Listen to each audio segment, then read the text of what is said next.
Election అప్డేట్స్ను అందరికంటే ముందుగానే తెలుసుకోవాలంటే ఈరోజే ఆర్టీవీ లైవ్ యాప్ని మీ మొబైల్లో డౌన్లోడ్ చేసుకోండి. సో అందరికీ నమస్కారం. ఏలూరు జిల్లాలో మనకు 7 అసెంబ్లీ కాన్స్టిట్యున్సీస్ ఉన్నాయి. 16,37,000 మంది ఎలక్టర్స్ ఉన్నారు. సో ఎలక్షన్ సంబంధించి సిరీస్ ఆఫ్ యాక్టివిటీస్ ఆల్రెడీ మనం కంప్లీట్ చేయడం జరిగింది. నామినేషన్ ప్రాసెస్, స్క్రూటినీ ప్రాసెస్, తర్వాత EVM preparation, electoral role preparation, postal ballot, home voting, ఈ ప్రాసెస్ అన్ని కంప్లీట్ అయ్యి చివరిగా మనం 72 అవర్స్ బిఫోర్ ఎలక్షన్ ఈ ఫేజ్కి వచ్చాము.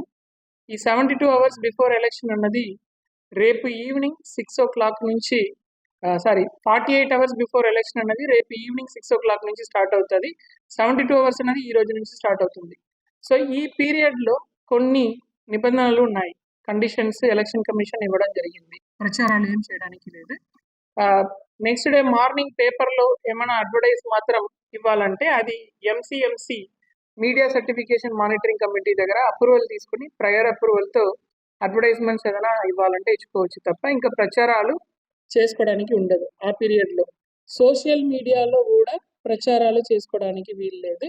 బల్క్ ఎస్ఎంఎస్ అలాంటిది కూడా పంపించుకోవడానికి వీల్లేదు. ఆ పీరియడ్లో పూర్తిగా మనకి సైలెన్స్ పీరియడ్ అనేది ఉండాలి. మన పోలింగ్ 13th మార్నింగ్ 7 గంటలకి స్టార్ట్ అయ్యి ఈవినింగ్ 6 o'clock దాకా ఉంటుంది. దానికి కావాల్సిన అన్ని అరేంజ్మెంట్స్ ఆల్రెడీ చేసుకోవడం జరిగింది. పైగా ఈ 48 అవర్స్ పీరియడ్లో డ్రై డే డిక్లరేషన్, అంటే లిక్వర్ స్టోర్స్ అన్ని కూడా క్లోజ్ చేసి డ్రై డే డిక్లరేషన్ అన్నది చేయడం జరిగింది. మరియు 144 సెక్షన్ కూడా అమలు చేయడం జరిగింది ఈ పీరియడ్లో. సో మోర్ దెన్ 4 members, 4 కన్నా ఎక్కువ క్రౌడ్ అయితే మాత్రం అది 144 సెక్షన్ వైలేషన్ అవుతుంది without prior permission of police. అది 144 సెక్షన్ అన్నది కూడా మనం ఇంపోజ్ చేయడం జరిగింది. మనకు దాదాపు 1744 పోలింగ్ స్టేషన్స్ ఉన్నాయి ఏలూరు జిల్లాలో. దాంట్లో 1069 పోలింగ్ స్టేషన్స్ మొత్తం కూడా మన వెబ్ కాస్టింగ్ ద్వారా కవర్ చేస్తున్నాం. అంటే పోలింగ్ స్టేషన్లో జరుగుతున్న ప్రతి విషయం కూడా 2 కెమెరా ద్వారా లైవ్ టెలికాస్ట్ అన్నది ఉంటుంది. ఒక ఫీడ్ అన్నది డిఈఓగా కలెక్టర్ ఆఫీస్లో నాకు ఉంటుంది, ఇంకో ఫీడ్ సిఇఓ ఆఫీస్లో అమరావతిలో ఉంటుంది, ఇంకోటి ఢిల్లీలో కూడా వాడు చూడడానికి అవకాశం ఉంటుంది. ఒక camera inside the polling booth మొత్తం కవర్ చేస్తుంది, ఒక camera out side the polling booth ఏం జరుగుతుందన్నది కవర్ చేస్తుంది. క్రిటికల్ పోలింగ్ స్టేషన్స్ దాదాపు 415 పోలింగ్ స్టేషన్స్ని గుర్తించడం జరిగింది. క్రిటికల్ ఇన్ ద సెన్స్ ఏదైనా ప్రాబ్లమ్స్ రావడానికి అవకాశం ఉందన్నో, లేకపోతే ఈ ఏరియాలో ఏదైనా ప్రెషర్ ఉందన్నో అలాంటి అవకాశం ఉన్నవి 414 పోలింగ్ స్టేషన్ ఐడెంటిఫై చేసి ఈ పోలింగ్ స్టేషన్స్లో ఈ లైవ్ వెబ్కాస్టింగ్ ఏది ఉన్నాయో అది కంపల్సరీగా పెట్టడం ఒకటి.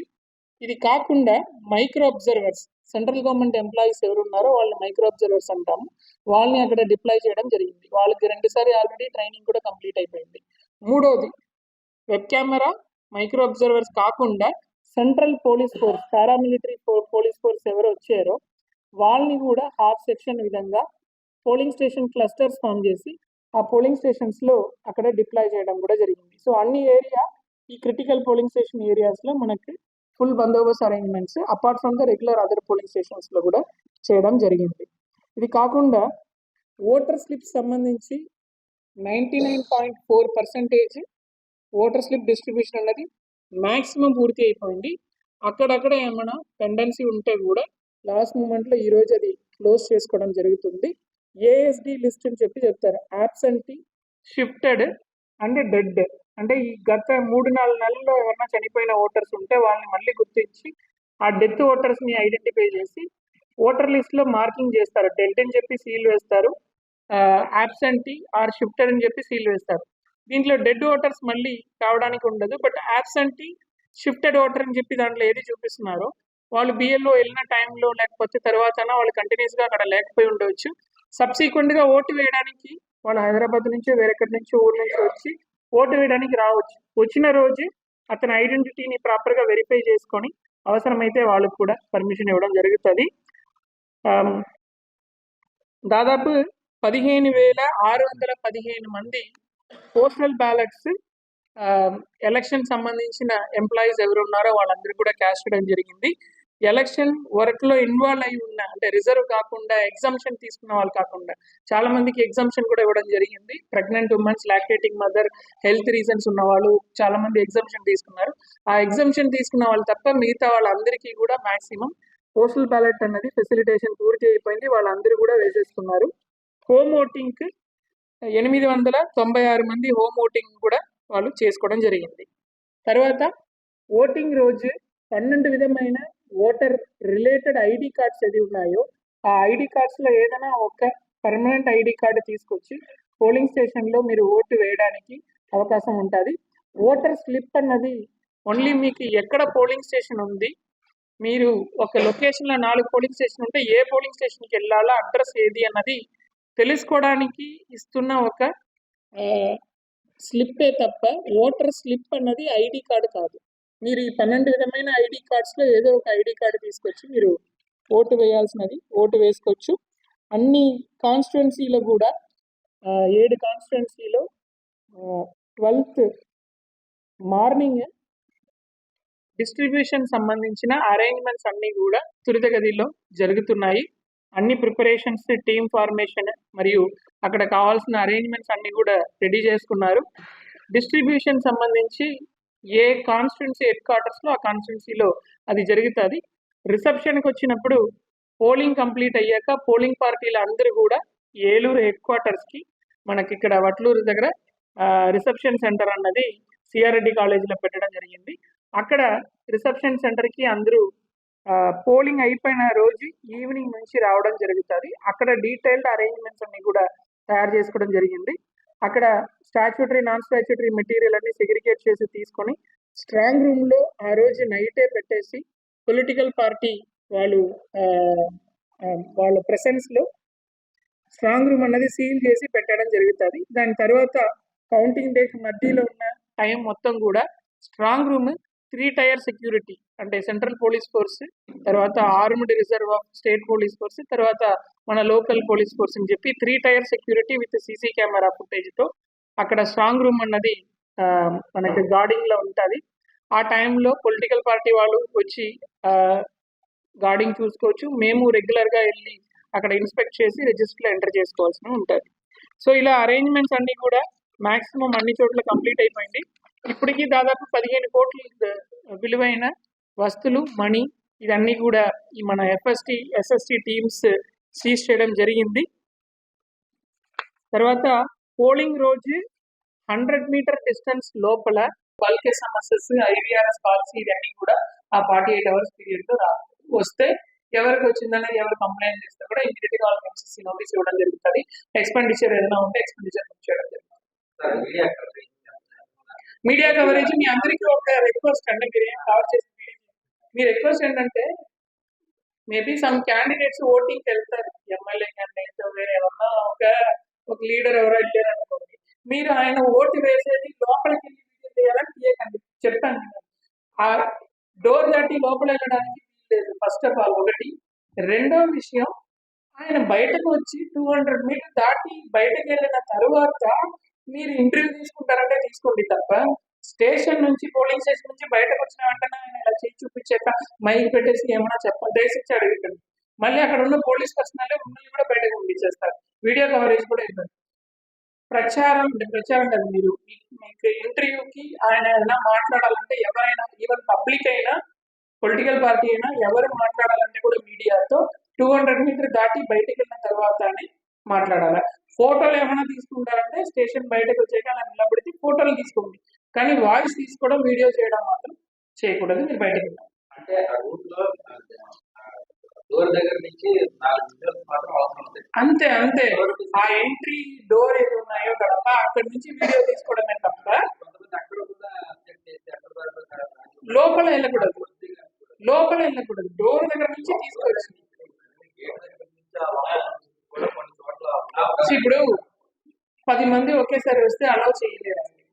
సో టర్న్ బేసిస్ లో అక్కడ పోలీస్ పర్సనల్ క్రౌడ్ మేనేజ్ చేసుకోవాలి కాబట్టి ఇప్పుడు 5-6 మంది ఉన్నారు అనుకోండి, ఒకరిద్దరు వాళ్ళు అలౌ చేసుకుంటారు. సమ్ టైమ్స్ వెరీ ఇంపార్టెంట్ ఉంది, ఎవరో ఒకరు వచ్చేది ఇంపార్టెంట్ తీసుకోవాలంటే 2-3 కలిపి అలౌ చేసి మళ్ళీ బయట తీసుకొచ్చేస్తారు తప్ప ఫుల్ టైం మీరు అక్కడే రోమింగ్ చేయడం ఉండదు. మీరు కంపల్సరీగా ఐడి అనేది డిస్ప్లే పెట్టాలా, వెళ్ళవచ్చు, ఏదైనా వీడియో తీయాలంటే తీసుకొచ్చి మళ్ళీ వెళ్ళిపోవడమే తప్ప లోపలే మొత్తం తిరిగితే ఉండడం అనేది కుదరదు. ఎవరికి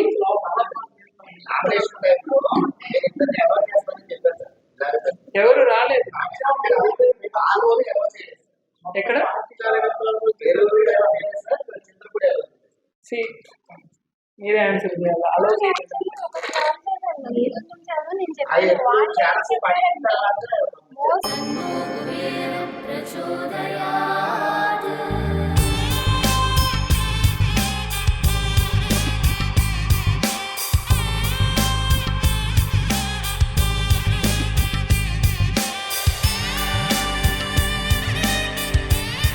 కుబేరలక్ష్మి కటాక్షంతో అందరి ఇంట్లో బంగారం, వజ్రం, వెండి నిండా. లలిత అక్షయ తృతీయ బంగారు నగలకు తరుగులో 1% తగ్గింపు. వజ్రాభరణాలు క్యారెట్కు 5,000 తగ్గింపు. పోలవరం కాన్స్టిట్యుయెన్సీకి కొన్ని ఇబ్బందాలు ఉన్నాయి, ఎందుకంటే ఐటీడీఏ ఏరియా కాబట్టి ఆ ఇబ్బందాలు ఓవర్కమ్ చేయడానికి మనం కొన్ని చర్యలు తీసుకున్నాం. ఫర్ ఎగ్జాంపుల్, కాకిసనూరు అని చెప్పి ఒక పోలింగ్ స్టేషన్ ఉంది మనకి. ఆ పోలింగ్ స్టేషన్కి వెళ్ళాలంటే బోట్లో మాత్రమే వెళ్ళడానికి అవకాశం ఉంటుంది. ఫస్ట్ రోడ్లు వెళ్ళాలి, తర్వాత బోట్లు వెళ్ళాలి. సో అక్కడ పోలింగ్ పార్టీ వెళ్ళడానికి మన బోట్ అరేంజ్మెంట్ చేయడం జరిగింది. అంటే పోలింగ్ పార్టీ వెళ్ళడానికి, పబ్లిక్ రావడానికి కాదు. సో అదే విధంగా కొన్ని పోలింగ్ స్టేషన్స్ దూరంగా ఉన్న పోలింగ్ స్టేషన్స్ ఉంటాయి. దానివల్ల నంబర్ ఆఫ్ సెక్టర్స్ పెరిగి చిన్న చిన్న వెహికల్స్ అరేంజ్ చేసుకొని ముందే పోలింగ్ పార్టీ వెళ్ళిపోయి అక్కడ కావాల్సిన అన్ని అరేంజ్మెంట్స్ చేసుకున్నారు. పిఓఐడిఏ మనకి ఒక ఐఏఎస్ ఆఫీసర్ ఉన్నారు. సో డీటెయిల్డ్ అరేంజ్మెంట్స్ పోలవరం కాన్స్టిట్యూన్సీలో కూడా చేయడం జరిగింది. ఒక 13 లొకేషన్ లో షాడర్ ఏరియాస్ ఉన్నాయి మనకి. అంటే అక్కడ నెట్వర్క్ కనెక్టివిటీ ఉండదు. సో ఆ ఏరియాలో వీడియో కెమెరాకి మైక్రో అబ్జర్వర్ పెట్టాము. అంటే లైవ్ వెబ్కాస్టింగ్ పెట్టలేము. So video camera, micro observer పెట్టాము. అక్కడ విహెచ్ఎఫ్ సెట్స్, పోలీస్ డిపార్ట్మెంట్ ఎవరు అక్కడ ఆపరేషన్ ఉంటారు వాళ్ళ దగ్గర విహెచ్ఎఫ్ సెట్ ఉంటుంది. 2 శాటిలైట్ ఫోన్స్ కూడా అరేంజ్ చేశాము. ఇలా టెర్రైన్ కి సంబంధించిన రిక్వైర్మెంట్స్ ఏది ఉన్నాయో అది ప్లాన్ చేసుకొని దూరంగా ఉన్న పోలింగ్ స్టేషన్ కి డిస్ట్రిబ్యూషన్ రోజు అంటే 12వ తేదీ మార్నింగ్ ఎర్లీగా అవి బయలుదేరిపోతుంది. సో దట్ వాళ్ళు రీచ్ అవ్వడానికి టైం సరిపోతుంది. సేమ్ వే పోలింగ్ కంప్లీట్ అయిన వెంటనే స్టార్టింగ్ లోనే as early as possible teams బయలుదేరి ఏలూరు రావడానికి కూడా వాళ్ళకి వెహికల్ అరేంజ్మెంట్స్, తర్వాత ఫాలోఅప్, పైలటింగ్ ఇవన్నీ కూడా పోలవరం కాన్స్టిట్యున్సీ సంబంధించి అడిషనల్ మెషర్స్ తీసుకోవడం జరిగింది. అక్రిడేషన్ ఉన్న వాళ్ళైతే పర్మిట్ చేస్తాం, సోషల్ మీడియా వాళ్ళైతే అలా ఆలోచించాము. అక్రిడేషన్ ఉన్న వాళ్ళకి పంపించాలి.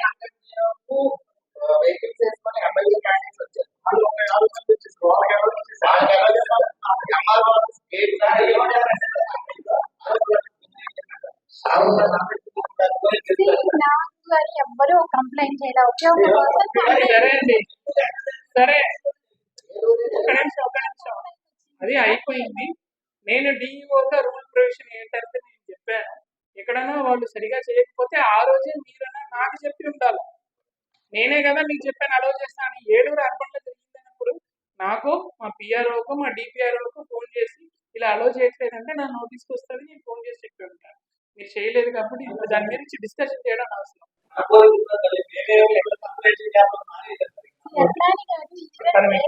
పోలింగ్ స్టేషన్స్ లో కూడా వేరే స్టేట్ పోలీసులు, వేరే పోలింగ్ స్టేషన్ వాళ్ళు ఉంటారు. మీరు ప్రాపర్ ఐడి కార్డ్స్ ఉంటేనే పంపిస్తారు. అదర్వైజ్ మళ్ళీ మిమ్మల్ని even main papers, main channels వాళ్ళకి కూడా అది గుర్తుపట్టలేదు. మీరు ప్రాపర్ గా ఐడి కార్డ్ చూపించండి, వాళ్ళకి అడగండి. ఎలక్షన్ ప్రాసెస్ ఉంటే కూడా కొంచెం ఆలోచించుకోండి. అంటే ఇప్పుడు పోలింగ్ ప్రాసెస్ లో క్రౌడ్ అంతా ఉన్నప్పుడు అన్నెసెసరీ మూవ్మెంట్ అయితే వాళ్ళు అలో చేయరు. ఏదైనా ఒక పర్టికులర్ వెళ్ళి ఒక 1 minute 2 minute విజువల్స్ తీసుకున్నారు, మీరు బయటికి వెళ్ళిపోయారంటే దట్ మచ్ ఓకే, నేను అక్కడే ఉంటాను, 10 క్యాండిడేట్ వస్తారు, నేను వరుసగా 1 తీసుకుంటాను, ఎంట్రీ తీసుకుంటానంటే బయటకు పంపించేస్తారు. మీరు ఏది చేయాలంటే 200 మీటర్ దాటి బయటకు వెళ్ళడమే. మీరు స్టేషన్ లోపల పోలింగ్ లొకేషన్కి వస్తే విజువల్స్ తీసుకొని వెళ్ళిపోవడమే. 1 minute 2 minute 3 minute విజువల్ తీసుకొని అక్కడ నుంచి మీరు బయటకు వెళ్ళిపోవడమే తప్ప ఇంకా అక్కడ ఉండడానికి వీల్లేదు, వారు అలో చేయరు. ఎందుకంటే మీరు ఏం చేస్తున్నారు, మీరు ఏమైనా ఎవరు ఓటు వేస్తారని మీరు అడుగుతున్నారా, ఇదన్నీ అక్కడ ఎవరు మానిటర్ చేయడానికి టైం ఉండదు. పోలీస్ పర్సన్ వాళ్ళకి తెలుగు తెలియదు, ఏం తెలియదు. నాకు మిగతా స్టేట్ వాళ్ళు అక్కడ ఉంటారు, వాళ్ళు సింపుల్గా బయటకు వెళ్ళిపోని చెప్పేస్తారు.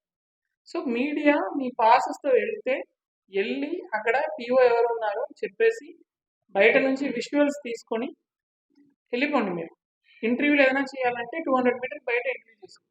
డీటెయిల్ గా ప్లాన్ చేసాము, అంటే ప్రెస్ నోట్లు ఇచ్చాము, అసోసియేషన్ వచ్చారు, అసోసియేషన్ కూడా ఎక్స్ప్లెయిన్ చేసాము. అది ఏం ప్లాన్ చేసినామంటే ఇప్పుడు మన వెహికల్స్ ఏది ఉన్నాయో మనం హైర్ చేసుకుంటున్న ఆర్టీసీ బస్సెస్, ఆ ఆర్టీసీ బస్సెస్ ని కూడా కొన్ని బస్సెస్ వాళ్ళు బయలుదేరుతున్నప్పుడు అంటే నేను ఫస్ట్ డే చెప్తున్నాను, రెండోసారి కూడా చెప్తాను, డిస్ట్రిబ్యూషన్ డేకి ఎర్లీ మార్నింగ్ వాళ్ళు బయలుదేరి 8 గంటల లోపల కాన్స్టిట్యున్సీ హెడ్ క్వార్టర్స్ కి వాళ్ళు రావాలి. వస్తేనే మళ్ళీ టీమ్ ఫామ్ చేసి మెటీరియల్ తీసుకుని తిరిగి వెళ్ళడానికి అవుతుంది. సో మన 150 బస్సులు మరియు ఇంకా 350 ప్రైవేట్ వెహికల్స్ అన్ని హైర్ చేస్తున్నాం కాబట్టి వాళ్ళ ట్రాన్స్పోర్టేషన్ కూడా ఇబ్బంది రాకూడదని చెప్పి ఈ ఆర్టీసీ బస్సెస్ లో కొన్ని బస్సెస్ కొన్ని మండల్ హెడ్ క్వార్టర్స్ లో పెట్టడం జరుగుతుంది. ఫర్ ఎగ్జాంపుల్ ఏలూరు కాన్స్టిట్యున్సీ సంబంధించి చూస్తే దాదాపు 150-200 మంది పోలవరం నుంచి వస్తున్నారు, 150 మంది కైకలూరు నుంచి వస్తున్నారు, 150 మంది నూజివీడు నుంచి వస్తున్నారు. అంటే మహిళా ఎంప్లాయీస్ తప్ప మహిళా ఎంప్లాయీస్ ఏ కాన్స్టిట్యున్సీ ఆ కాన్స్టిట్యున్సీ లో ఉన్నారు. ఇలా వచ్చిన వాళ్ళకి కూడా సపోర్ట్ చేయాలని చెప్పి ఆర్టీసీ బస్సెస్ కొన్ని ఆ మండల్ హెడ్ క్వార్టర్స్ లో పెట్టడం జరుగుతుంది. అది వాళ్ళు ROs ద్వారా వాళ్ళు కమ్యూనికేట్ చేస్తాము. మార్నింగ్ 6:30 ఆ టైంకి ఆ ఎంప్లాయీస్ ఎవరు ఉన్నారో వాళ్ళు ఆ బస్సు దగ్గర వస్తే ఆ బస్సు వాళ్ళని తీసుకొని వచ్చి డిస్ట్రిబ్యూషన్ సెంటర్ ఉందో అక్కడ డ్రాప్ చేసేస్తుంది. ఇది ఒక రకంగా వాళ్ళకి చేసిన సహాయం, అంటే సపోర్ట్ మెకానిజం. రెండవది మీరు చెప్పినట్లుగా నైట్ లేట్ అవ్వచ్చు, 11-12 కూడా అవ్వచ్చు. ఆ టైంలో మళ్ళీ ఎంప్లాయీస్ తిరిగి వెళ్ళడానికి ఇబ్బంది రాకుండా ఉండడానికి మనం తెచ్చుకున్న బస్సెస్ ఏది ఉన్నాయో, అంటే ఆర్టీసీ బస్సెస్ మాత్రం కాకుండా ప్రైవేట్ బస్సెస్ కూడా ఏది ఉన్నాయో అన్ని బస్సెస్ ని కాన్స్టిట్యున్సీ వైస్ పార్కింగ్ ఏరియాలో సెగ్రిగేట్ చేసి పెట్టి ఈ రిసెప్షన్ అయిపోయిన తర్వాత వాళ్ళు ఆ వెహికల్ లోనే ఎక్కి వాళ్ళు ప్లేసెస్ ఏది ఉన్నాయో, నేటివ్ ప్లేసెస్ ఏది ఉన్నాయో ఆ మండల్ హెడ్ క్వార్టర్ లో వెళ్ళి డ్రాప్ చేయడానికి ప్లాన్ చేస్తున్నాం. ఫర్ ఎగ్జాంపుల్ ఒక 10 బస్సులు ఉన్నాయి, భీమడోల్ నుంచి మనం తీసుకున్నాము ఆ బస్సు, సెక్యూరిటీ మెషర్స్ టైట్ చేస్తాము. ఎవరు అలాంటి ఒక పీస్ఫుల్ అట్మాస్ఫియర్ ని చెడగొట్టడానికి ప్రయత్నం చేస్తే కూడా చాలా కఠిన చర్యలు తీసుకోవడం జరుగుతుంది. ఆ విషయంలో మాత్రం ఎట్టి పరిస్థితుల్లో peaceful election, free and fair election conduct చేయడానికి అన్ని చర్యలు 100% తీసుకోవడం జరుగుతుంది. ప్లీజ్ 661 కంప్లైంట్స్ బుక్ అయిందండి. దాంట్లో అంటే ఫేక్ కంప్లైంట్స్, వితౌట్ అప్రూవల్ ఇవన్నీ డ్రాప్ చేసుకుంటే 533 కంప్లైంట్స్ నెట్ కంప్లైంట్స్. ఇది అన్నిటి మీద కూడా వితిన్ 100 minutes లోపల చర్యలు తీసుకోవడం జరిగింది. ఎక్కడెక్కడ మనకి కేసెస్ బుక్ చేయాలో దాని relevant MCC violation cases book చేశారు. ఎక్కడైనా FIRs ఫైల్ చేయాలంటే కూడా ఆ ఫైల్ చేయడం జరిగింది. సువిధాకి వచ్చినప్పుడు దాదాపు 3238 అప్లికేషన్స్, అంటే మన పర్మిషన్స్ కి, మీటింగ్స్ కి, తర్వాత పబ్లిక్ మీటింగ్, ర్యాలీ పర్మిషన్స్ దాదాపు 3238 పర్మిషన్స్ కి అప్లికేషన్స్ వచ్చింది. దాంట్లో 2500 పర్మిషన్స్ ఆల్రెడీ ఇవ్వడం జరిగింది. సో ఇది MCC violation related action taken. దాదాపు 100 వాలంటీర్స్ దాకా యాక్షన్ తీసుకున్నాము. 4000 మంది పైన రిజైన్ చేయడం కూడా జరిగింది. రెగ్యులర్ ఎంప్లాయీస్ 5 మంది, అవుట్ సోర్సింగ్ ఎంప్లాయీస్ 9 మంది, మిగతా కేటగిరీ వీళ్ళందరినీ కూడా రిమూవ్ చేయడం జరిగింది. సో గ్రీవెన్స్ రిడ్రెసల్ పార్ట్ అయితే 100% స్మూత్ గా వెళ్ళిపోతున్నాయి control room. There is no issue.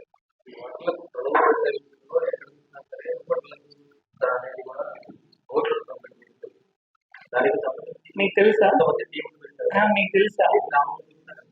మీకు ఓటీకి డబ్బులు పంపిస్తున్నారని తెలుసు, మరి ఎక్కడ పంపిస్తున్నారు ఇన్ఫర్మేషన్ ఇవ్వచ్చు కదా మాకు, మేము వెళ్ళి పెట్టుకుంటాం కదా. ఈ సివిజిల్ అనే యాప్ ఉంది కదా, ఈ యాప్ లోనే క్లియర్ గా మెన్షన్ చేస్తారు, the complainant's identity will be kept confidential. మీకు గుర్తుందో లేదో, ఏలూరులో సివిజిల్ స్టార్ట్ అయిన కొత్తలో ఒక VRO తెలియక కంప్లైనెంట్ పేరుని బయటకు పెడితే అతన్ని సస్పెండ్ చేశాను. అర్థమైందా? సో కంప్లైంట్ చేసే వాళ్ళ ఐడెంటిటీ 100% కాన్ఫిడెన్షియల్టీ మెయింటైన్ చేయడం జరుగుతుంది. మీరు మీ ఐడెంటిటీ చెప్పకుండా ఫోన్ చేసి మీరు పలానా ప్లేస్ లో డబ్బులు పంచుతున్నారో లేకపోతే టీవీ పంచుతున్నారో అనే ఇన్ఫర్మేషన్ ఇస్తే ఇమీడియట్ గా ఫ్లయింగ్ స్క్వాడ్ టీమ్స్ అక్కడికి వెళ్తారు. మనకి 46+1 47 ఫ్లయింగ్ స్క్వాడ్ టీమ్స్ మనకి పనిచేస్తున్నాయి. మీరు ఫోన్ చేసిన వెంటనే మీరు చెప్పిన ప్లేస్ కి దగ్గర ఏది ఉన్నాయో ఈ టీమ్స్ అన్ని GPS కోఆర్డినేటెడ్ టీమ్స్. సో ఏది నియర్ బై ఉన్నాయో వాళ్ళకి ఫోన్ వెళ్తారు, వాళ్ళు వెంటనే వెళ్ళి దాన్ని చూసి 100 నిమిషాల లోపల 100 minutes లోపల అక్కడ ఏం చర్యలు తీసుకోవాలో తీసుకొని రిపోర్ట్ రైటింగ్ లో ఇవ్వడం జరుగుతుంది. ఇంతకు మించి ఇంత స్పీడ్ అంటే ఎలక్షన్ డే, ఎలక్షన్ ముందు రోజు ఇంకా క్విక్ రెస్పాన్స్ టీమ్స్ ఉంటాయి పోలీస్ తరఫులో, QRT అంటారు, క్విక్ రెస్పాన్స్ టీమ్ అని. అవి మాక్సిమం ఒక పోలింగ్ స్టేషన్ దగ్గరనో లేకపోతే ఈ ఏరియాలోనో ఒక 15 నుంచి 20 మినిట్స్ లోపల రీచ్ అవ్వడానికి ప్లాన్ చేసుకుంటారు. ఎక్సెప్ట్ పోలవరం కొంచెం మనకి ఫార్ అవే డిస్ప్లేసెస్ ఇష్యూ తప్ప మిగతా అన్ని చోట్ల ఏ ఇష్యూ రిపోర్ట్ చేస్తే కూడా ఈ quick response teams 15 to 20 minutes లోపల అక్కడ మాక్సిమం రీచ్ అవుతుంది. నేను చెప్పేది మాక్సిమం. ఇంకా 5 minutes to 10 minutes రీచ్ అవ్వడానికి టార్గెట్ పెట్టుకొని ఇమీడియట్ గా వాళ్ళు వెళ్ళేది ఉంటుంది. సో మీరు ఇచ్చే ఇన్ఫర్మేషన్ అనేది వాల్యుబుల్. అది మీరు ఈ సివిజిల్ యాప్ లో మీరు ఇచ్చారనుకోండి, ఇమీడియట్ గా దాని మీద చర్యలు తీసుకొని మీకు రిప్లై కూడా ఇవ్వడం జరుగుతుంది.